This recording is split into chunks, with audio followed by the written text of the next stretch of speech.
Hello बच्चों, let's read the question. What is the criteria due to which a covalent bond becomes polar or non-polar?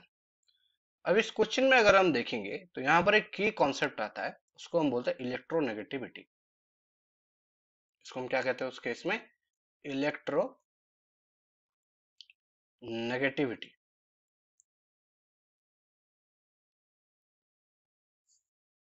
अब अगर हम electronegativity अगर समझना चाहे तो क्या होता है कि उस केस में एक एटम, जब उस केस में वो क्या हो, उसकी तरफ कितने ज्यादा इलेक्ट्रॉन अट्रैक्ट हो सकते हैं।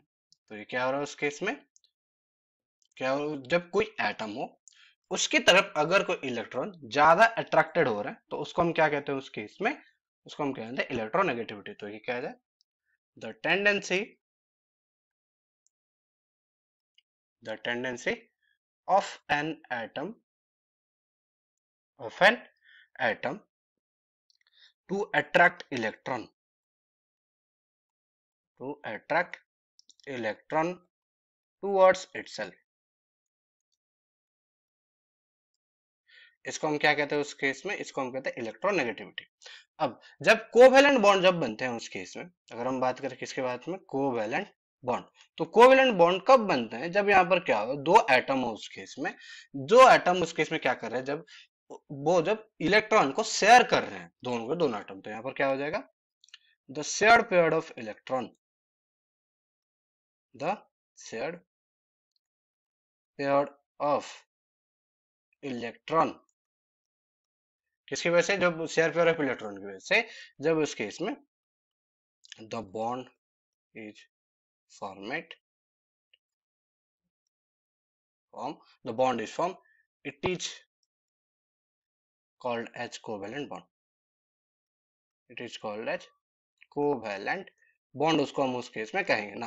अगर हम देखेंगे तो पोलर नॉन पोलर तब आएगा जब यहाँ पर क्या हो, सिमिलर उस केस में क्या हो, जब हमारे यहाँ पर क्या हो, एटम हो। मतलब अगर उस केस में जब एक क्लोरीन हो और एक क्लोरीन हो, तो दोनों के बीच में जो उस केस में जो बॉन्ड बनेगा, यहाँ पर क्लोरीन क्या करेगा, अपना एक यहाँ पर क्लोरीन के पास है 7 इलेक्ट्रॉन और इस क्लोरीन के पास है 7 इलेक्ट्रॉन, तो दोनों उस केस में क्या कर रहे हैं, इलेक्ट्रॉन को उस केस में शेयर कर रहे हैं और उस केस में वो स्टेबल जा रहे हैं। तो यहाँ पर क्या होगा, दोनों के दोनों इलेक्ट्रोनेगेटिविटी, इलेक्ट्रॉन अट्रैक्ट करने की कैपेसिटी दोनों दोनों सेम है, तो ये बन जाएंगे उस केस में नॉन पोलर। तो ये हमको क्या देखने को मिलेगा उस केस में? नॉन पोलर हमको उस केस में देखने को मिलेंगे। पर अगर उस केस में ऐसे दो एटम है, जैसे अगर हम बात करें, एक एटम है हाइड्रोजन और एक है फ्लोरीन, दोनों के बीच में इलेक्ट्रोनेगेटिव बहुत ज्यादा डिफरेंस है। मतलब फ्लोरीन का इलेक्ट्रोनेगेटिव बहुत ज्यादा हाई है और हाइड्रोजन का इलेक्ट्रोनेगेटिव बहुत ज्यादा कम है। तो इसी वजह से वो जो बॉन्ड उस केस में बनेगा, तो फ्लोरीन के ऊपर एक नेगेटिव चार्ज हमको उस केस में देखने को मिलेंगे और हाइड्रोजन के ऊपर एक पॉजिटिव चार्ज हमको उस केस में देखने को मिल सकते हैं। और हमको देखने को मिलेंगे पोलर कोवेलेंट कंपाउंड देखने को। तो जैसे हमने देखा कि उस केस में नॉन पोलर जितने भी उस केस में जो बॉन्ड हमको देखने को मिलता है, वहां पर इलेक्ट्रोनेगेटिविटी उस केस में बहुत ज्यादा कम होता है।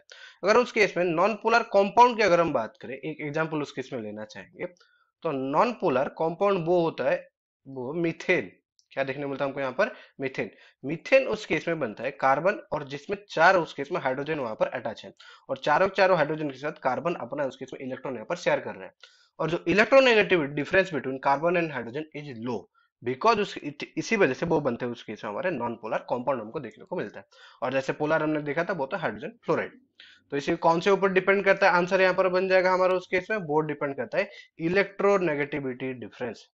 इलेक्ट्रोनेगेटिविटी इलेक्ट्रोनेगेटिविटी डिफरेंस, इसके ऊपर उस केस में डिपेंड करता है कौन सा उस केस में कंपाउंड एक नॉन पोलर होगा और कौन सा एक पोलर उस केस में कोवेलेंट बॉन्ड हमको देखने को मिलेंगे।